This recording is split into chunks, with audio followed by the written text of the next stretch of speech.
ഇന്ന് ഡയറ്റിൻ്റെ വീഡിയോകളൊന്നും അല്ല കേട്ടോ. ഇനിയിപ്പോൾ വെയിറ്റ് ഒക്കെ കുറഞ്ഞൊരു 75 താഴെ വരുമ്പോൾ ഞാൻ വീഡിയോ ഇടാം.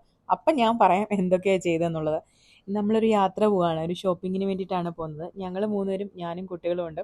പിന്നെ ഹസ്ബൻഡിനോട് അങ്ങോട്ട് ഡയറക്റ്റ് വരാൻ പറഞ്ഞു കേട്ടോ. പുള്ളിയുടെ കമ്പനിയുടെ തൊട്ടടുത്തായതുകൊണ്ട് തന്നെ അങ്ങോട്ട് വരും. ഒരു 6 മണി, വൈകുന്നേരം 6 മണിയൊക്കെ കഴിഞ്ഞിട്ടുണ്ട്.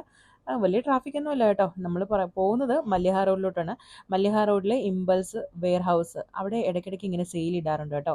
ഇപ്പോൾ ഈദുൽ അദയുടെ സെയിൽ നടക്കുകയാണ്, 50% ഓഫറൊക്കെ ഉണ്ട്. അതുകൊണ്ടാണ് നമ്മൾ അങ്ങോട്ട് പോകുന്നത്.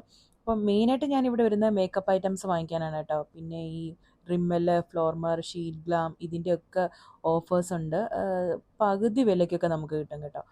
പിന്നെ ലിപ്സ്റ്റിക്ക്, പല പല ബ്രാൻഡ്സ് ഉണ്ട് കേട്ടോ. പിന്നെ വാച്ചിനൊക്കെ ഓഫറുണ്ട്. അതുകൂടാതെ പെർഫ്യൂമിനൊക്കെ ഓഫറുണ്ട്. നമുക്ക് ഒരു വെയർ ഹൗസിൽ പോയി കഴിഞ്ഞാൽ എന്തൊക്കെ സാധനങ്ങൾ, അതായത് school bag, ladies hand bag, dress items, ഇങ്ങനെ പല പല ഐറ്റംസ് നമുക്കവിടെ നമ്മുടെ ഒരു ബഡ്ജറ്റിന് തിരക്കി എടുക്കാൻ പറ്റും. അതുപോലെ തന്നെ പെർഫ്യൂംസിൻ്റെ വലിയൊരു കളക്ഷൻ തന്നെ ഉണ്ട് കേട്ടോ. പെർഫ്യൂംസ് പല ബ്രാൻഡഡ് ഐറ്റംസ് ഉണ്ട്. പിന്നെ വാച്ച് ഐറ്റംസ് പലതുണ്ട് കേട്ടോ. അങ്ങനെ ഞങ്ങൾ അതൊക്കെ വാങ്ങിച്ചിട്ട് തിരിച്ച് ഇറങ്ങിയപ്പോഴത്തേക്കും നല്ല ട്രാഫിക് ഉണ്ടായിരുന്നു. തിരിച്ച് വന്നിട്ട് നമ്മൾ ഫുഡൊക്കെ കുക്ക് ചെയ്തു. അപ്പോൾ ഇന്ന് ഷിബുമോൻ്റെ ബർത്ത്ഡേ ആണ് കേട്ടോ. അപ്പോൾ ഷിബുമോൻ്റെ ബർത്ത്ഡേ ആയതുകൊണ്ട് തന്നെ നമ്മൾ വെളിയിൽ നിന്നും ഫുഡ് കഴിച്ചില്ല, വീട്ടിൽ തന്നെ ഉണ്ടാക്കി. അപ്പം മുട്ടയുണ്ട്, മോരുകറിയുണ്ട്, പിന്നെ കോഴിയുടെ ചിക്കൻ്റെ ലിവറാണ് കേട്ടോ അത്, പിന്നെ അച്ചാറുണ്ട്, അവിയലുണ്ട്, പപ്പടമുണ്ട്. ഇത്രയേ ഉള്ളൂ ചെറിയൊരു സദ്യ. സദ്യ എന്ന് പറയാൻ പറ്റത്തില്ല, എന്നാലും അങ്ങനെയൊക്കെ ടി വി ഒക്കെ കണ്ട് നമ്മളങ്ങനെ കഴിച്ചു.